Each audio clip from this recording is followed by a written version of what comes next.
नमस्कार और स्वागत है आपका क्राइम जंगल में।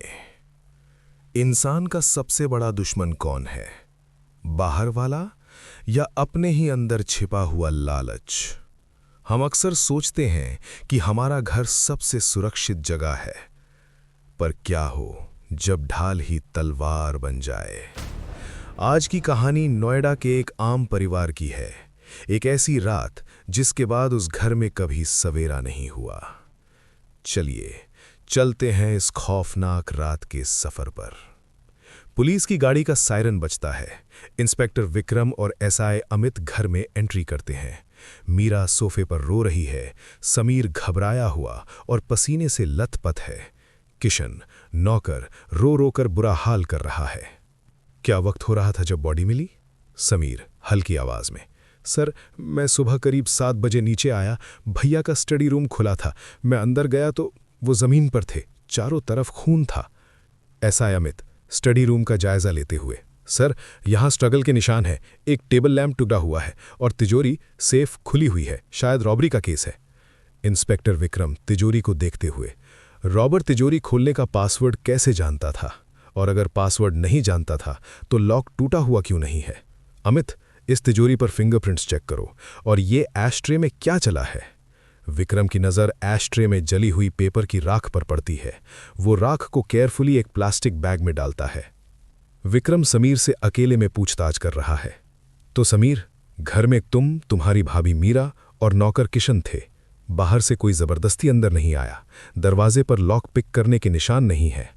समीर, सर मैं कल रात 11:30 बजे अपने दोस्तों के पास चला गया था, मैं सुबह 6 बजे वापस आया था, आप मेरे दोस्तों से पूछ लीजिए। पर हमें यह भी पता चला है कि कल दोपहर तुम्हारी और राकेश की बहुत भयंकर लड़ाई हुई थी, प्रॉपर्टी के बंटवारे को लेकर। तुमने उसको धमकी दी थी। हाँ, लड़ाई हुई थी। वो मुझे मेरे ही बिजनेस से निकालना चाहता था, पर वो मेरा बड़ा भाई था सर, मैं उसको मारने का सोच भी नहीं सकता। और वैसे भी उसके दुश्मनों की कमी नहीं थी। राणा बिल्डर्स वाले राणा से उसका पिछले हफ्ते ही झगड़ा हुआ था टेंडर को लेकर। राणा ने उसको जान से मारने की धमकी दी थी। राणा? पिछले हफ्ते तुमने राकेश को धमकी दी थी और आज वो जिंदा नहीं है। इंस्पेक्टर साहब, मैं बिजनेसमैन हूं, गुंडा नहीं।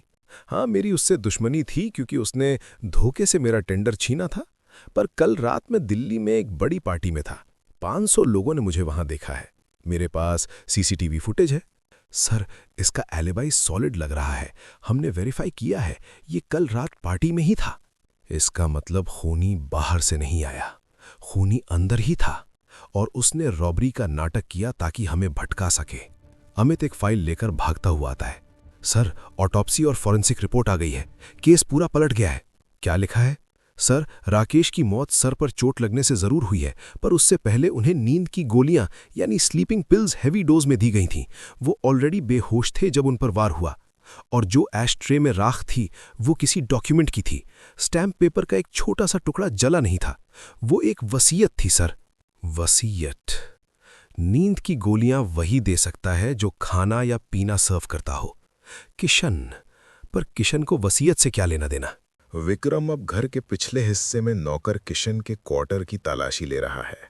वहां उसे एक बैंक का रिजेक्शन लेटर मिलता है, साथ ही एक हॉस्पिटल का बिल। मीरा जी, किशन की बेटी की तबीयत खराब थी। जी, उसके दिल में छेद है, ऑपरेशन के लिए 5 लाख चाहिए थे और राकेश ने पैसे देने से मना कर दिया था। राकेश जी पैसे के मामले में थोड़े सख्त थे, उन्होंने किशन से कहा था कि वो एडवांस नहीं दे सकते। ये चोट कैसे लगी आपको? वो रसोई में गिर गई थी। आप दोनों झूठ बोल रहे हैं। अमित, किशन को अरेस्ट करो। 10 साल से मैं उस शैतान के जुल्म सह रही थी। रोज रात को शराब पीकर मुझे पीटना उसकी आदत थी। पर कल मैं नई वसीयत रजिस्टर करवा रहा हूं। तुझे इस घर से धक्के मार कर निकालूंगा, 1 पैसा नहीं दूंगा। वो मुझे सड़क पर लाना चाहता था। मैंने सोचा बस, अब और नहीं। मैंने रात को उसकी विस्की में नींद की पूरी शीशी मिला दी। जब वो बेहोश हो गया तो मैंने तिजोरी से पैसे निकाले ताकि मैं भाग सकूं, और वो नई वसीयत ऐश ट्रे में जला दी। वो होश में आ रहा था। मुझे लगा वो मुझे मार देगा। तभी वहां किशन आ गया। किशन स्टडी रूम में आता है मीरा की चीख सुनकर। वो देखता है राकेश मीरा का गला दबा रहा है बेहोशी की हालत में। किशन घबराकर वहीं रखी हुई भारी मूर्ति उठाता है और राकेश के सर पर मार देता है। राकेश जमीन पर गिर जाता है। किशन ने मेरी जान बचाई सर। हमने प्लान बनाया कि इसे रॉबरी दिखाएंगे, पर मैं इस वफादार आदमी को अपने गुनाह की सजा नहीं भुगतने दे सकती। इकराम चुपचाप मीरा और किशन दोनों को देख रहा है। कानून के हाथ लंबे जरूर होते हैं, पर उसकी आंखों पर पट्टी बंधी होती है मीरा जी। सेल्फ डिफेंस या जुल्म कानून नहीं देखता, कानून सिर्फ सबूत देखता है, और सबूत के हिसाब से आप दोनों कातिल हैं।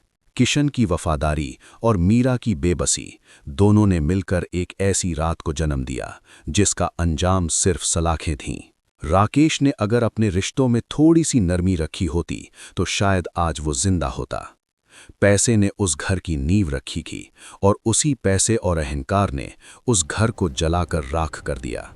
क्राइम जंगल के इस एपिसोड से हमें यही सीख मिलती है कि हर बंद दरवाजे के पीछे की कहानी वैसी नहीं होती जैसी बाहर से दिखती है।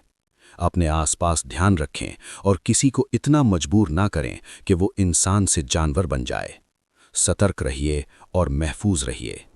मिलते हैं क्राइम जंगल के अगले खौफनाक एपिसोड में। जय हिंद।